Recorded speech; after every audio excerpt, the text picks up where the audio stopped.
उपचुनाव के लिए बोचहा सीट पर बीजेपी ने अपना उम्मीदवार उतारा है। बीजेपी का यह स्टैंड मुकेश सहनी को असहज कर गया क्योंकि सीट पर वीआईपी का कब्जा था, लिहाजा बोचहा पर वह अपना एकमात्र दावा मान रहा था। अब सवाल है कि बीजेपी के इस स्टैंड के बाद यह मान लिया जाए कि बिहार में एनडीए से सहनी आउट हो चुके हैं।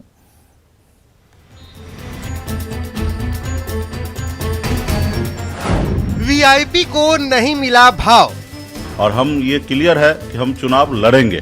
इस लड़ने के लिए हम किसी से पूछने के लिए नहीं जाएंगे, क्योंकि मेरा सीट है तो सीट है। बोचहा से बीजेपी ने उतारा उम्मीदवार। बेबी कुमारी जिंदाबाद, जिंदाबाद, जिंदाबाद। बोचहा का विधायक कैसा हो, बेबी कुमारी जैसा हो। तो क्या एनडीए से वीआईपी आउट? ये सवाल इसलिए क्योंकि मुजफ्फरपुर की बोचहा विधानसभा सीट को लेकर कई महीनों से चल रहा उठापटक शुक्रवार को खत्म हो गया। पूर्व विधायक बेबी कुमारी इस सीट से बीजेपी की उम्मीदवार है। ऐलान के साथ ही बोचहा से बीजेपी की उम्मीदवार बेबी कुमारी बाबा गरीबनाथ के दरबार आशीर्वाद लेने पहुंच गई और होली के दिन ही शुरू कर दिया जनसंपर्क अभियान। इतनी खुशी है, टिकट मिल गया। देखिए, बोचहा के मतदाता और कार्यकर्ता और मुजफ्फरपुर जिला के सभी कार्यकर्ता पदाधिकारी के तरफ से शीर्ष नेतृत्व को बहुत बहुत आभार। और यह जीत जनता की जीत है और हम भारी मतों से बोचहा की जनता जिताने के काम करेगी और आभार प्रकट करते हैं। दरअसल विधानसभा चुनाव में बोचहा सीट से मुकेश सहनी की पार्टी वीआईपी ने जीत दर्ज की थी, लेकिन मुसाफिर पासवान के निधन से बोचहा सीट खाली है। मुकेश सहनी इस सीट पर दावा ठोकते रहे हैं, लेकिन अब बीजेपी ने अपना प्रत्याशी उतार दिया है।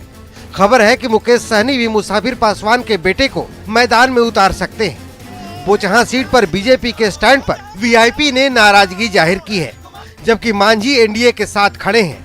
वहीं आरजेडी इस मुद्दे को हवा दे रही है। वीआईपी पार्टी को जो तोहफा दिया है उसके लिए भाजपा को धन्यवाद। सबसे बड़ी बात है, दुर्भाग्यपूर्ण है, आपने किसी से बात नहीं किया, आपने किसी को आपने नहीं बताया, आपने कैंडिडेट घोषित कर दिया। दूसरी बात यह है कि भारत वीआईपी पार्टी जो है जल्दी जो है उम्मीदवार की नाम की घोषणा सन ऑफ मला आदरणीय मुकेश सहनी जी जल्द ही इसकी करने वाले हैं। और मुकेश सहनी जी को तो सीधे सीने में खंजर भाजपा ने भोंका है। मुकेश सहनी जी छटपटा रहे हैं। मल्ला समाज, निषाद समाज को बीजेपी ने अपमानित किया है और बीजेपी का तो चाल चरित्र चेहरा रहा है, मतलब निकल गया तो पहचानते नहीं। तो होली में अपने सहयोगियों को ही बीजेपी ने धोखा दिया।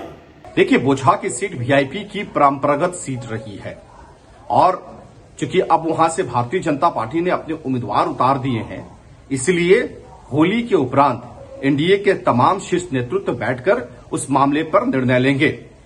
एक चीज बहुत स्पष्ट है कि एनडीए का जो भी उम्मीदवार होगा उसके साथ हिंदुस्तानी आवाम मोर्चा खड़ी रहेगी। इसमें कहीं से किसी को संशय नहीं होना चाहिए।